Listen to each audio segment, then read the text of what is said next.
Yo, what is up, you guys? Welcome back to Small Talk Sports episode 21. All right, 21. Can you do something for me? I certainly hope that I can. We have a lot to talk about today. It's the US Open happening over in New York. College football is back as well. My pick to win it all, USC. Go Trojans. All right, fight on. I never actually went there, but I feel like I did with all the games I go to. I'll be going there again this Saturday, but we'll talk about that later. The NFL season kicks off in exactly 1 week. On September 7th, you know I love my Raiders. The last segment on the show today is going to be created by you guys, my sweet friends and community. This was all coordinated by Harry. I had no idea it was happening. We're going to have some trivia and kind of fast-paced run-and-gun questions at the end of our show. But you know what? How about enough talking from me? And let's just jump right into it. Small Talk Sports, US Open.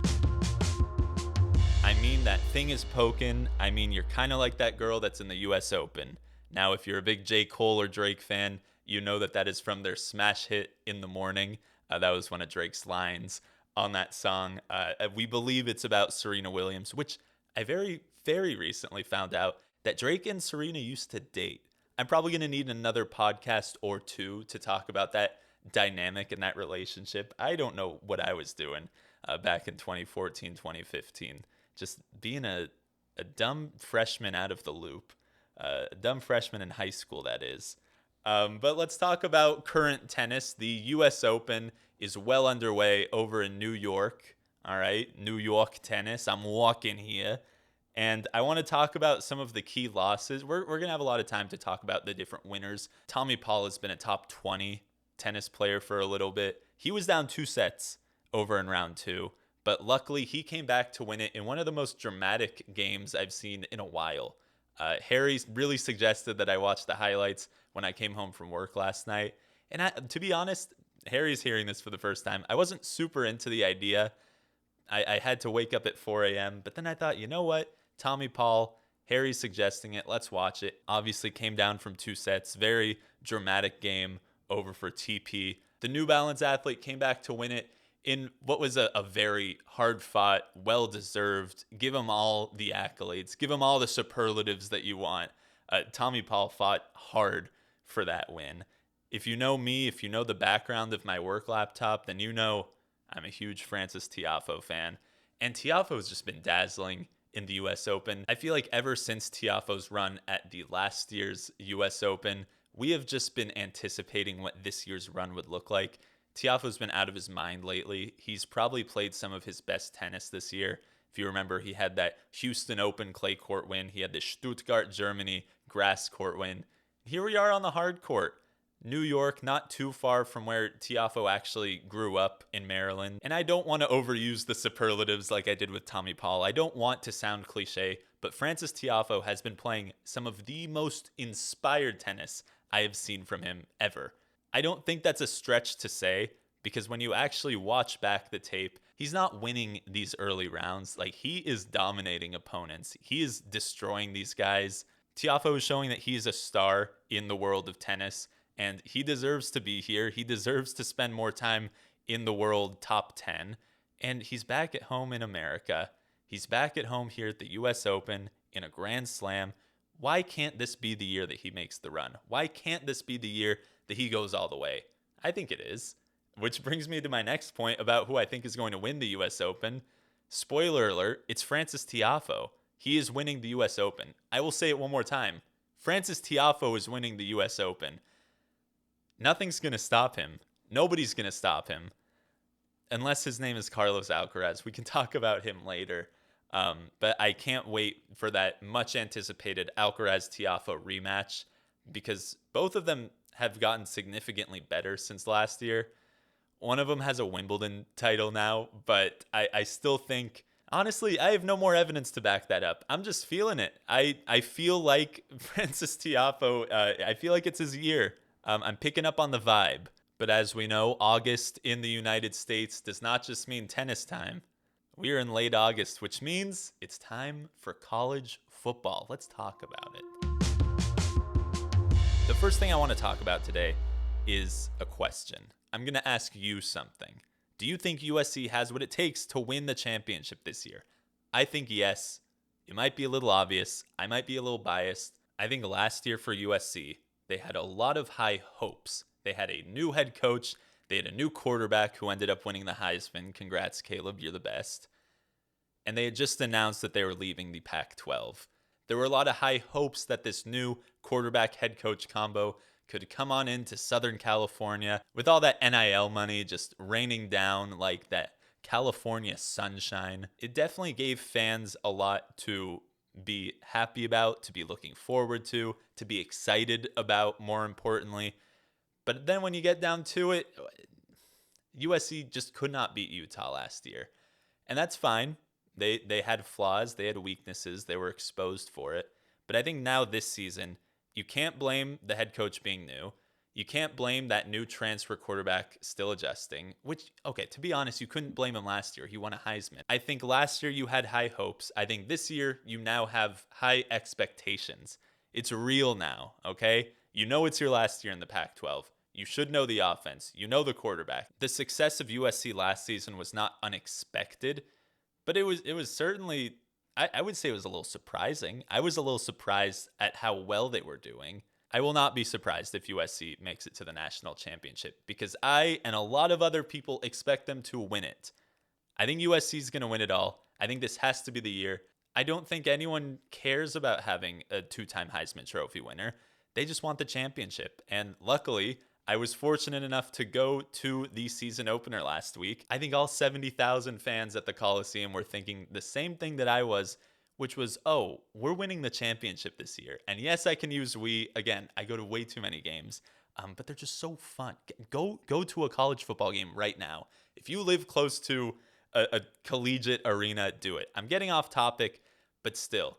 Caleb Williams coming off a Heisman. Lincoln Riley coming off, well, not being a first-year head coach. I also want to talk about Brendan Rice entering his senior year. I think he's a stud. If you didn't know, his dad, Jerry, used to play on the San Francisco 49ers. I'll attach a picture of him here in case you don't know the Jerry Rice that I'm talking about. USC's defense looked great when I was there. It was pretty close at halftime. It was only 21-14, which you should not be expecting. I think USC was the 6th-ranked team coming into it. San Jose State was rightfully unranked. Luckily, second half got it together.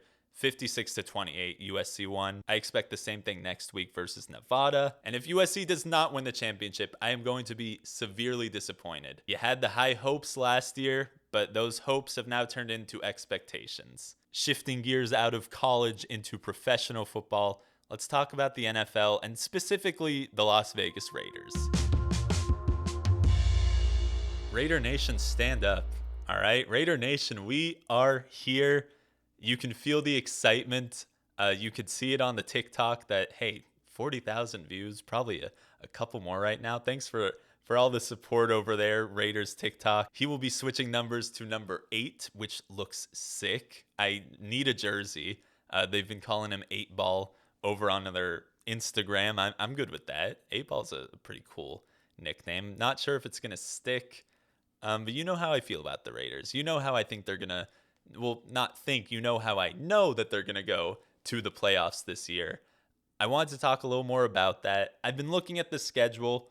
I say they get between 9 and 11 wins this year. Shout out to Alo Fetuli. You commented on the TikTok about our tight end situation, and it brings up a very, very interesting point because love him or hate him, the Raiders have Josh McDaniels. He used to be an offensive coordinator over on the New England Patriots. Rob Gronkowski and Aaron Hernandez, RIP. We didn't really get a good opportunity last year to see what McDaniels would do with a fully healthy Darren Waller, as well as Foster Moreau. I think he's a baller. I think he's a hooper. Speaking of hoopers, the Raiders now have Austin Hooper. He's first in the depth chart. But they also have a rookie named Michael Mayer out of Notre Dame, who is going to be very exciting. He led college football last year with the most touchdowns. He had 800 receiving yards in back-to-back years, 2021, 2022. And I'm not saying that Austin Hooper and Michael Mayer will be the next Gronk, Aaron Hernandez, RIP, but we know that Josh McDaniels loves his tight ends. We know that one of Jimmy Garoppolo's favorite threats in San Francisco was George Kittle, one of the best tight ends in the league. So to answer your question, I do think that Michael Mayer is going to get significant playing time. I don't think he's going to lead all tight ends in touchdowns in the NFL like he did in college. I think whatever your expectations are for these two tight ends, let's raise them up a little. I foresee a huge year for Raider tight ends, and I can't wait. My final prediction is that the Raiders will go 10-7. Let's do it. Let's lock that in before we end the show. Shout out to the Raiders. Before we hop into this next segment, shout out to Ken Griffey Jr. I just saw that he was a photographer over at the Inter Miami game, taking pictures of Messi and their team. And I just think that is so cool, especially for Hall of Fame athletes, but really athletes of any caliber, to have these second lives outside of sports. We only know them in a uniform. We only know them with a jersey on, but Randy Johnson is another one. He's a Hall of Fame baseball player who now works in the NFL. He's one of their sideline photographers. I just think that's so cool. All right. Like, shout out to second careers. It takes almost zero toll on your body, a lot less than a professional baseball player would be. So I'm just really happy for them. It was a super cool moment to see the kid over on the Inter Miami sideline wearing that backwards cap, that trademark backwards cap of his. Very, very happy for Ken Griffey Jr. I hope he's doing well. Same with Randy Johnson. Okay, now this next segment, I might not be the best person to explain it because it was news to me literally up until Harry hit record and started explaining it. But essentially, some of you guys have sent in questions. Harry has tracked down my friends and other members of the smallTalk sports community, but that's a lie. He just reached out to a couple of our friends and said, hey, do you have some questions for Gabe? I'm going to ask him. He does not know what the question is. I will ask him on camera, and he'll have 2 minutes to answer it. I think it's a lot of fun. I think I could have done a lot better with some of the trivia, but it's, you know what? Let's just jump right into it. Here is, I don't even have a good name for the trivia game yet because it's not just trivia. It's also other sports. We'll get into it, okay? We'll think of what the name is for this next segment. But here are rapid fire questions submitted by you. So clearly the New York Jets are going to be the most improved team in the league. They were kind of trash last year. Their quarterback situation was a little nuts, but they obviously had defensive stars like Rookie of the Year Sauce Gardner over on the defensive end. They also had the offensive Rookie of the Year. So I think if the Jets were only lacking at the quarterback position, and, well, I don't know if you heard, but the Jets made a pretty big move this offseason and got NFL MVP and Super Bowl champion Aaron Rodgers to get his Green Bay Packers to New York Jets at the end of his career pipeline, much like Brett Favre did, and he was somewhat successful there. My point being, they also just picked up Dalvin Cook a couple of days ago. The New York Jets are by far going to be the most improved team in the NFL. They keep getting better. And when you add an MVP to a team that doesn't have a quarterback, it is just a recipe for success. Jets, Jets. How much time do I have? Okay, so this is a tough question because a lot of NFL MVPs also have a Super Bowl on them. I'm sure we have a number of players that don't, but the one that I'm going to choose is a doozy. It's going to be Adrian Peterson, a running back who has spent a lot of time in the NFL, mostly with the Vikings, and he was just one of the most exciting players for me growing up. AP is a very well-known name around the league, but obviously never got that ring, even though he did jump from team to team to team in the later parts of his career. But he had a bunch of rushing titles. I can't give you the exact number, but he was one of the most consistent running backs of the 2000s, of the late 2000s, if you will. And he was the first person to come to my mind. The NFL is a very quarterback-heavy league, and they love to reward their quarterbacks, especially in the MVP department. But a lot of those guys get the Super Bowls. That's a whole other argument about different position players not getting the MVPs they deserve. But yeah, that'll be an easy one for me. Adrian Peterson, one of the best Hall of Fame running back. I would say he's a top 5 running back of all time. Top 10. Top 5 is pushing it, but I'll stick with a top 5 running back of all time. AP, Big 28, best NFL MVP to never win a Super Bowl. Yes, I expect Trey Lance to have a much better career than Josh Rosen because Rosen is pretty much out of the league, if not a third stringer somewhere. If you're Josh Rosen, you're probably wishing that you stuck with tennis coming out of high school and not football at UCLA.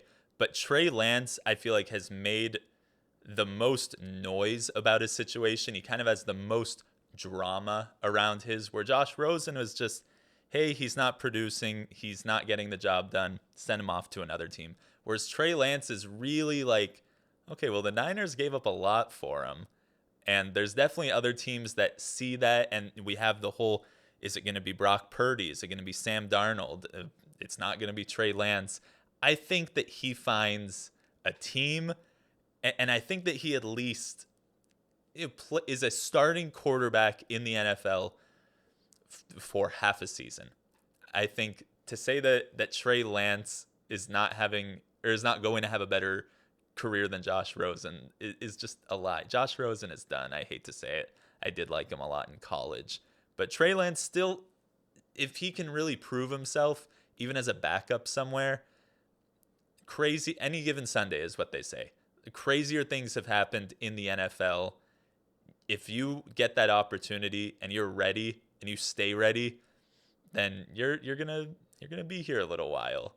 And the NFL is filled with stories like that. Give me Trey Lance. All right, give me Trey Lance over Josh Rosen, the chosen Rosen. I don't think the 1972 Dolphins were the greatest team in NFL history. As we know, they're the only team to successfully go undefeated in the regular season and win the Super Bowl. But the team that I am going to say also went undefeated in the regular season, but did not win the Super Bowl. And that is the 2007 New England Patriots. That team went 16-0, and fun fact, they went 0-4 in the preseason. So not quite perfect, but they also didn't win the Super Bowl. And that was a team that it was Tom Brady at quarterback, Randy Moss at receiver. Need I say more? I still will. Their defense was stacked. It was kind of the end of that Teddy Bruschi leading the defense. He was the defensive anchor. I can't remember if Rodney Harrison was still on the defense, but it was really peak Patriot football. That Bill Belichick, do your job, was really not born in that season, but I think the world was forced to be put on notice from the Patriots because they were a lethal offense and their defense was just as good. There were no teams that could hold a candle to them. Even the team that ended up beating them in the Super Bowl, the New York Football Giants, they even lost to them in the regular season. And Eli Manning just has a knack for beating Tom Brady in the Super Bowl. As we know, both of Eli's rings are against Tom Brady. But that Patriots team was something else. Like it is peak football. It is what you aspire to be when the offense is working in full harmony with the defense. Even the special teams is getting it going. Steven Gostkowski, coaches are doing their job. Offense, defense. That's really about it. 2007 Patriots. And what a segment that was. Thank you so much for listening. Thank you so much for watching. 21 episodes in, just like the singer-songwriter 21 Savage. And there's only going to be more episodes to go. I really appreciate all the support lately. We have been going nuts on TikTok. I could not be more thankful for all of that. I couldn't be happier in this world of sports social media. And let's just keep it rolling. Let's see where it goes. I'm very hopeful for the future and excited to keep making these podcasts, keep making these TikToks. Follow us on TikTok, Instagram, subscribe to this YouTube channel. That's about it for me. Thank you so much for watching. I'll see you over at episode 22. All right, the Clayton Kershaw special. How about that? That's about it. Thank you for the support and the love. I promise now it's over. Small Talk Sports.